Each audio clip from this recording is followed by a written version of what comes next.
I'm going to assume that it's being live streamed then. Anyway, I'd like to welcome everyone to the District 44A interview to fill the existing vacancy within that district. With us today, we have District 44A member Charlotte Wood, and she will be interviewing the lone applicant, John Sanick. Also with us is the Baltimore County Democratic Central Committee First Vice Chair, Linda Dorsey Walker. And my name is Jason Garber, and I am the chair. This process today originates out of the district, as the district members are the ones responsible for choosing the representatives. And from here, should there be a vote in favor of Mr. Sanick's application and candidacy moving forward, the full committee will then vote at our next meeting, which occurs on Tuesday, September 19th, 7 o'clock at our office and also on Zoom, to ratify any vote in favor of Mr. Sanick filling the vacant spot. With that in mind, I will turn this interview now over to Dr. Wood to start with the interview. Thank you very much. Thank you so much, Jason. Really appreciate the fact that you introduced everyone. And good afternoon to you, Mr. Sanick. Let me suggest that you go ahead and unmute yourself unless you have a noisy background. And we will start the process now. So welcome to your interview for the State Democratic Central Committee. This is an opportunity, as you well know, to participate on a higher level and become more invested in participating as a member that is committed, dedicated, and supports your Democratic Party. At this time, I'd like to take the opportunity to allow you to share with us. Please take a few minutes and share with us your something about your background. Just take a few minutes and let's get to know you a bit more than what we know now. And just in case there's anyone who's watching live stream who may not know who you are. So the floor is yours, sir. Thank you. Thank you. And thank you all for allowing me to interview for this position. So like Dr. Wood said, my name is John Sanick. I'm a political organizer and current college student. I grew up in Catonsville in District 44A, a lifelong student of Baltimore County Public Schools. I graduated from Catonsville High School. Grew up in a Korean American household on Delray Avenue there in Catonsville. And I currently am the president of Baltimore County Young Democrats and am an associate member on the Central Committee. So I got involved in doing just grassroots work for political activism and such, primarily in the 2022 primary. I worked on campaigns in Baltimore County, putting Ruben Amaya's campaign for delegate and Robbie Leonard for state's attorney, and just organizing community events and bringing people together on just talking about issues and things that can improve their lives and build that sense of community within our local government, connecting to its constituencies. Constituency is what really made me want to keep staying involved in this area of work. From there, I continued to work on different campaigns throughout primarily Baltimore County, but also Baltimore City and Howard County. And I think that's where I learned a lot of skills that I think would be helpful for me on the committee in terms of organizing and volunteer recruitment, outreach, and just turnout to events and things. And really drives me to want to do this. And what we've seen through working with Baltimore County Young Dems is that we're seeing a just climate right now at the local, state, and federal level where issues regarding our climate and our economy, our criminal justice system and such are a lot of that are making the lives of our communities more difficult, stem from having elected officials that are more accountable to big donors and special interests and developers, things like that. And people that I've spoken to, and just around the general consensus has been that they're losing faith in government. And I think the way we, as a party and just as a community, can combat that and really elect people that will be most accountable to the communities and to constituents is by just going out and, at the grassroots level, really organizing people and getting people involved that otherwise were apolitical or not involved in the political process. So I think we've been able to do that a lot with the work we've done at Baltimore County Young Dems, and I'm excited if I do get this opportunity to continue doing that work with the Central Committee and engage people that otherwise have been, maybe left or never have been introduced to the political process, especially the process beyond just election day. And that's a lot of what I'm excited to do if I were to get the opportunity to serve as a full member on the committee. Well, thank you so much for your response. And let me say, first of all, congratulations on your presidency. I think that is awesome. Thank you. You noted on your application and some of your documentation that you have been a Democrat for 2 years. Help me understand, with the commitment of 2 years, your eligibility prior to that. What kind of got you focused on this being the party of choice? Oh, yes. Well, I've been a Democrat in Baltimore County for 2 years. I grew up here, but I go to school in Frederick, Maryland. So before that, I was registered as a Democrat in Frederick County to vote in the some of their elections. Then as I got more involved with my community I grew up in and then still live in for the majority of the year, I changed my registration back to a Baltimore County Democrat. And then before that, when I first registered to vote in high school, I was rather, I guess, more apolitical, or just hadn't really been introduced to a lot of educated on a lot of the political process. But I eventually did register as a Democrat in Frederick County and then later in Baltimore County, just because of, I think, the values of just representing working people and valuing, like an economy that works for people in all levels, for working class people, as opposed to just wealthy elites. Also, the climate crisis is I think for my generation, the biggest issue facing, and for everyone, I believe, is one of the biggest issues that we're facing. And I think the party has taken the stance that it is a serious issue, and just wanted to continue to be able to do the work to make sure we're doing as much as possible for that cause. Okay, thank you so much for that response. It does clarify why the 2 years is the only time frame that you are working with from your application. However, you also noted very nicely, and I'm thankful for it, that you participated in some activities as it relates to communications and organizing communications as it relates to campaigning, door knocking, and some of the other activities that we have as a component of the Central Committee.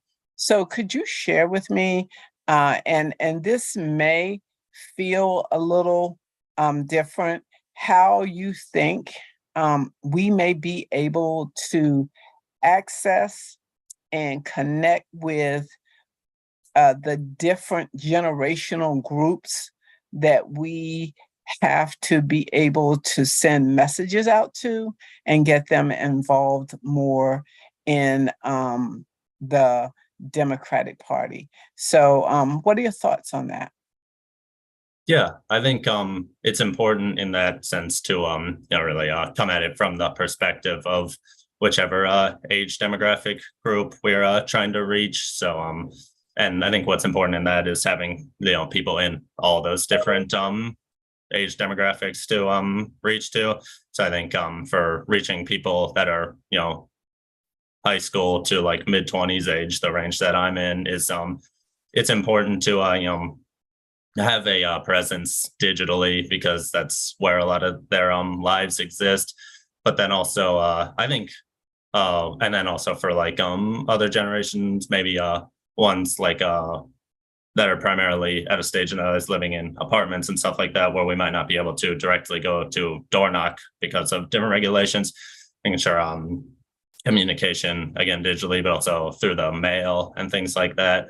And I think as a whole, I think the best way to reach generations is have a on just try to just talk to as many people as we can through knocking doors and making calls and things like that, so we can have a just make sure that we're catering to those people as best possible. And then putting on community events, I think, is one of the best ways that as party, and just for any particular campaign, whether it's issue or candidate wise, having places and spaces we can create that bring people together so they can have an open dialogue about the issues that matter to them, is also something that's very important in reaching different demographics. And then also just trying to be authentic when reaching out to people or to voters, because I think with that authenticity piece is, like I said earlier, just making sure we're looking at it from the perspective of that age demographic, and have people from as many age demographics as we can doing the work, so that we're understand the unique circumstances that each one faces, and that we can really cater to them as best possible. Yes, I believe that having different perspectives, as well as having a consistent cross lifespan perspective, would also gain us much benefit. So thank you so much for your response on that. I also noticed that you have helped on a number of campaigns. Are there any particularly successful strategies that you believe stand out the most as it related to your campaign candidates who won their particular races? Could you share any of those components with us that you might think would be helpful? Yeah. So I think a lot of what is successful that I've seen through the experience I had working on campaigns is really I think primarily it's just reaching the most people, like in an individual setting. So really making sure you have the personnel and things like that to reach as many people at their doors and at events and on the phones, because I think those just personal one-on-one conversations are the best way to influence someone. I also think just really understanding the community that you're in, and trying to make sure that whatever your message is, that it's going to be improving their individual circumstances. So in the primary, I worked primarily in campaigns I worked primarily in Western Baltimore County, like in 44A, 44B, and District 10 for legislative districts. Mhm. And then in the general election that year, I actually worked on a campaign in Howard County. It was Western Howard County, a much more purple area than Western Baltimore County. It's a more rural area. So I think there I got to see firsthand, how it's important to cater your messaging, and just how you the just general energy around the campaign to make sure it's feeding the specific it's catering to the specific group that you're working in, which I saw was important, and was where I saw that the candidates I was working on campaigns with had the most success. Well, I certainly thank you for giving us all those responses. In particular, were there any areas that you felt like you should share with us as it relates to recruiting being a volunteer, organizing, strategizing, any of those components that you feel like we should know about as it relates to how you commit to participating in doing the campaigning that you do and connecting in the community.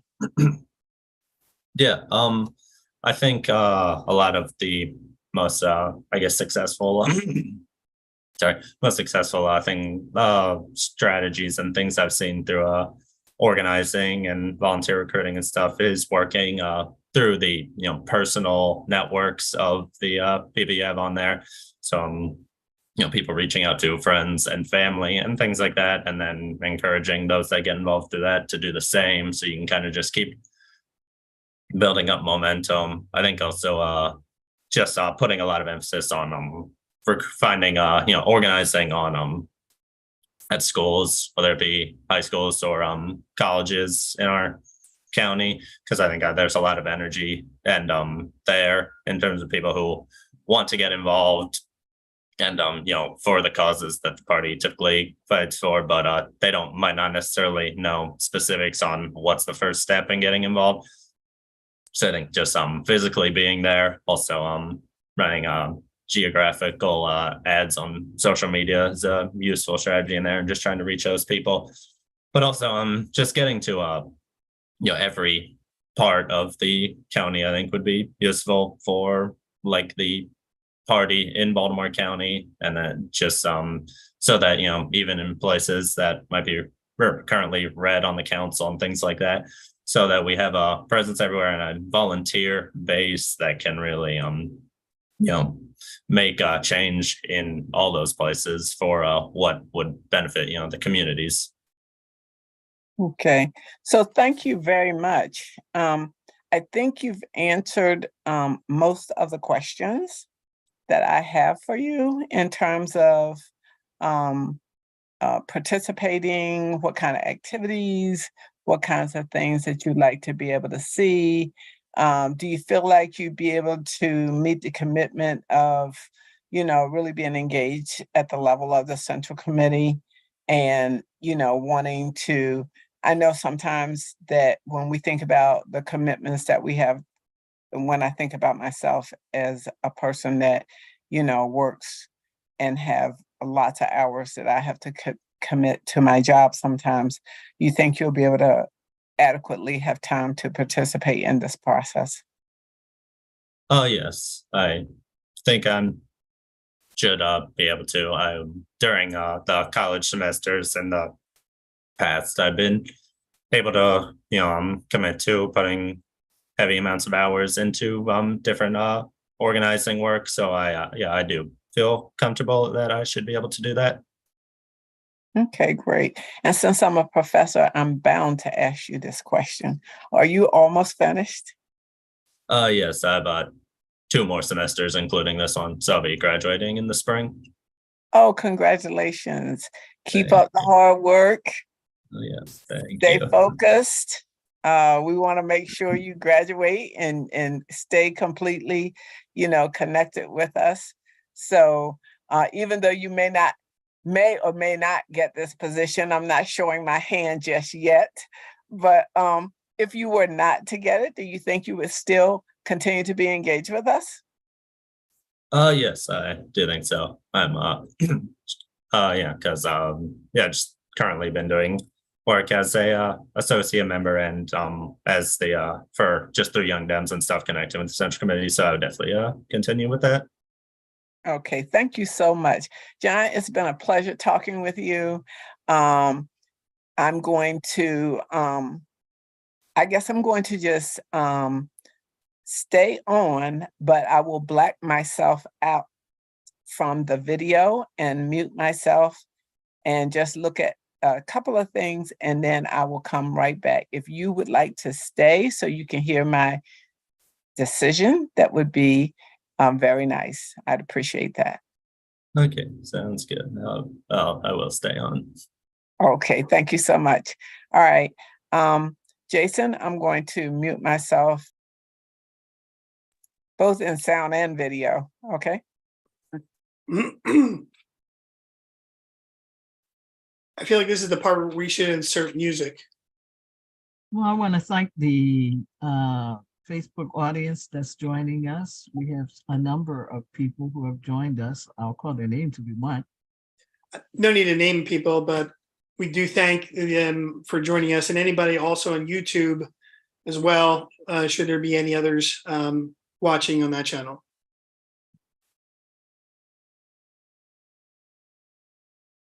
And also thank you, Ms. Dorsey Walker, for helping with the live stream.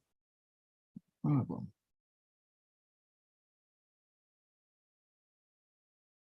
Okay, I am back. I finished my checks and I want to say I have validated some of the activities that you have shared with us, which I feel so good about.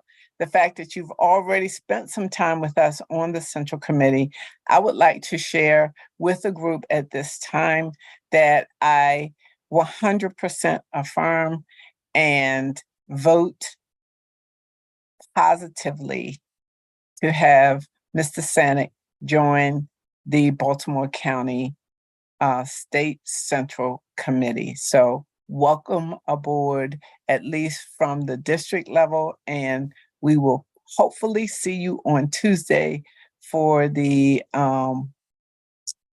level of the district and the whole committee voting on this activity. So congratulations, sir. Thank you. Looking forward to it.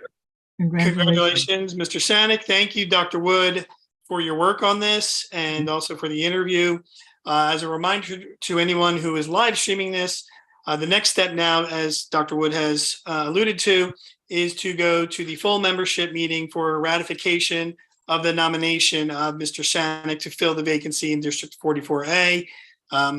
Mr. Sanic will appear then. If members have questions for him then, they can direct questions at that time to him, and then there will be a vote that follows. Other than that, Ms. Dorsey Walker, if you have anything else to add, we can. Yes, there is something else to share. Immediately after the ratification vote, we are required to send that information to the state level. They then send it on to the State Board of Elections. And in December, at the December statewide meeting, because you are a full voted member, let me change that. They may or may not swear you in at the state level, because one of the things that they did decide to do was swear in people who were fully elected at the polls. So I'm not sure if you will be sworn in, but it's likely that you will be. But be prepared, just in case, to be there in December, in case they call you up, so that you can take the photo with anyone else that was sworn in the interim. And well, we could talk about this off stream, any other requirements that come with it. But for purposes of today in this interview, I want to thank everybody for their time, for their effort, and for making this a very simple, easy process. Thank you so much. And thank you, Mr. Sanic. I look forward to working with you in our district and all around. As do I. All right, and now we'll conclude then the District 44A interview and vote. With that in mind, we have 2 other interviews and votes coming up. The information is available on our website, and they concern the vacancies in District 7A and District 42A. Thank you, and have a nice day and nice weekend, everyone.